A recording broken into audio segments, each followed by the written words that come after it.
has a detrimental impact on the environment or the organism that live in it is referred to as pollution. Pollution wreaks havoc on the environment, including the air, water, and land. In Vietnam, air quality is already poor for vulnerable groups such as children and the elderly, while 6 Myanmar cities are among the top 3 of the world's most polluted cities. High levels of sulfur dioxide, meanwhile, are causing major environmental difficulties in Bangkok. Air pollution in Southeast Asia, primarily caused by forest fires and agriculture burning, is a major concern, particularly in Indonesia, Malaysia, and Singapore. Currently, pollution is a global concern, and most Southeast Asia countries are presently facing high levels of air pollution, particularly in urban areas where annual mean levels have significantly exceeded WHO standards. There are 3 types of pollution that will be discussed in this video, which are namely water pollution, air pollution, and solid waste pollution. From rivulets to region-wide river channels, the Southeast Asian region hosts dozens of rivers. The most known river in Southeast Asia is the Mekong River, spanning 5 countries in the region itself. The Mekong, which is also the 12th longest river in the world, is known to be a major water source for drinking, fishing, and agricultural needs for millions of people. What many do not know about it, however, is that it is also a dumping ground for garbage and waste deposits, making it to be one of the most polluted rivers in the region. Next, Marilla River that flows through the Metro Manila in the Philippines is also one of the most polluted rivers in the region. Its pollution is one of the major causes of concern for both the government of Philippines as well as for the world. Based on the Institute for the Advanced Study of Sustainability's Policy Brief Report, pollution levels in Metro Manila's rivers are so high that they could be considered open sewers. The main cause is the untreated residential waste that flows directly into the water bodies. According to official statistics, only 20 to 30% of the city's households are connected to a sewerage system. The remaining 70% of households have septic tanks, which in many cases leak human waste into underground aquifers. Another headlining river in the region is the Citarum River that flows through the Indonesian province of West Java. The Citarum River is an important resource which aids in agriculture, water supply, industry, fishery, and the production of electricity. However, it is now filled with tons of domestic and industrial waste, and the mercury level in the river is 100 times more than the legal amount. The Earth's atmosphere is also being altered by air pollution caused by man-made resources. It is depleting the ozone layer and allowing more damaging radiation from the sun to enter the atmosphere. Cities in Southeast Asia are subjected to both transboundary and local air pollution, resulting in urban haze. Jakarta and Hanoi are among the world's most polluted cities. Both capitals have consistently ranked highly on the real-time World Air Quality Report website, IQ Air's list of most polluted cities, with PM 2.5 levels well above World Health Organization safety standards. While air quality in other countries has improved as a result of lockdowns implemented to curb the spread of the deadly virus COVID-19, these 2 cities have shown little to no improvement. According to satellite data analysis, the fine particulate matter PM 2.5 levels in Jakarta and Vietnam have stayed consistent. Even before COVID-19 shutdown started, Hanoi residents were no strangers to wearing masks while traveling on the streets. Indonesia also is facing the same situation, and it is believed to be due to the fact that the pollution is not only caused by transportation, industrial, residential, and business activities alone, but it is also caused by coal-fired power plants in surrounding areas that contributed to 20 to 30% of air pollution. The third type of pollution, which is the solid waste pollution, also sees Southeast Asia as a major culprit that should be held accountable for it. According to a survey published in 2015 by the non-profit Ocean Conservancy, 55 to 60% of plastic debris flowing into the oceans comes from only 5 nations, 4 of which are in the region of Southeast Asia. They are namely Indonesia, the Philippines, Thailand, and Vietnam. Marine life is killed by the wastes, which breaks down into the microparticles and end up in the human-eating fish. As a result, plastic was discovered in human feces last year. Indonesia, Thailand, the Philippines, and Vietnam each one accounts for more than 5% of the world's wasted plastic. As a result, the region is urged to take action to reduce the pollution by the environmentalists. Now, we are going to move to the factors of pollution. Rapid urbanization is the major cause of poor city development in Southeast Asia. Strong economic growth inhibits a government capacity to achieve infrastructure and other requirements for urban services. In some urban areas such as Phnom Penh, Jakarta and Manila, it is not uncommon to have a fifth or more of the population living in informal settlements. These unofficial communities are sometimes in risky conditions, putting their lives, health and wealth at risk. They are also vulnerable to climate change. In the region, there are a range of environmental urban challenges ranging from rapidly increasing and poorly built towns to forest fires, air and water pollution, limited water supplies, sewage and electricity, insufficient drains and flooding concern. Secondly, the spread of deforestation and biodiversity loss has been linked to a per capita pollution special cover nationwide diversity. To meet expanding population and infrastructure needs, forests tend to be converted to agriculture, paddy and pasture or lost through the illegal deforestation. These areas include Kalimantan and Sumatra in Indonesia, Sabah and Sarawak in Malaysia, and the Mekong mountainous highlands of Vietnam, Cambodia, Laos, Myanmar and Thailand. Biodiversity is at grave risk. Hundreds of mammals and bird species has been identified as being threatened. From 1985 to 2001, nearly 56% of lowland restricted forests in Kalimantan, Indonesia was burned off, putting the legally protected forest in jeopardy.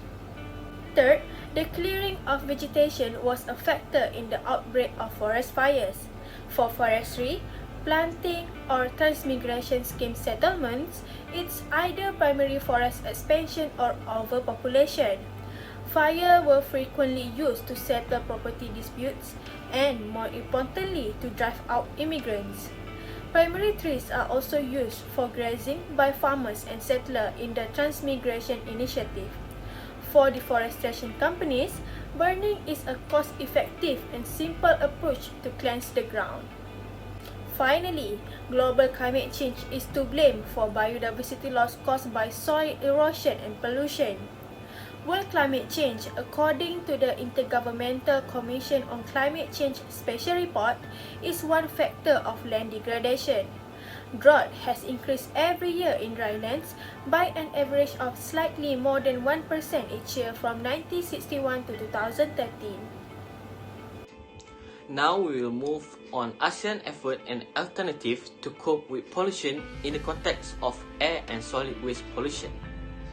Since the 1997 to 1998 haze episode, ASEAN has sought to address the fires and resulting haze from forest and land fires in Indonesia. The recurring phenomenon is traced back to slash and burn practices and the clearing of land for plantation such as pulpwood, palm oil and rubber. Regional initiatives have been created to promote regional collaboration, of which the most significant effort is the ASEAN Agreement on Transboundary Haze Pollution (AATHP), which seeks to prevent, monitor and mitigate land and forest fire to control transboundary haze pollution through concerted national effort, regional and international cooperation. It has been hailed as the world's first regional arrangement that binds a group of states to tackle transboundary pollution from land and forest fire, containing measures such as monitoring and assessment, prevention, preparedness, national and joint emergency response, and technical cooperation and scientific research. Like the rest of the world, the ASEAN region has experienced a rapid growth in plastic production and use over the past few decades. 6 of the top 20 countries ranked by the size of mismanaged plastic waste are ASEAN member states. Much of the resulting plastic pollution ends in the ocean, given the concentration of population along vast river system and coastline. The problem is real and not just an environmental one. Due to this problem, ASEAN came with some solution to overcome this pollution. The first solution is fit-for-purpose innovation. A number of bio-based solutions show promise, but two considerations are critical as such solutions emerge and scale. the local sustainability of feedstock, and the second one is the local environment and condition necessary to ensure that bio-based plastic mitigate rather than amplify environmental stress. The second solution is scaling infrastructure investment. System-wide solution such as investing in waste management infrastructure is critical for the region. This will not only support the collection, processing and recycling of plastic, but it will help resolve the broader health and climate-related impact that result from poorly managed waste. And the last solution is public-private collaboration. Public, private and civil society collaboration will be central to well-executed strategies while supporting local entrepreneurs and improving livelihood. Government can play a major role in setting ambition and baselines, but the private sector can also be fully engaged as a partner given its knowledge of innovation, access to consumer as well as widespread logistical network.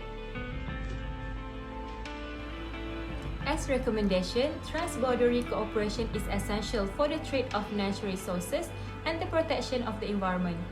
This leads to a shared approach to common problems as well as new opportunities and means of overcoming these common challenges through the exchange of knowledge and issues between neighboring countries.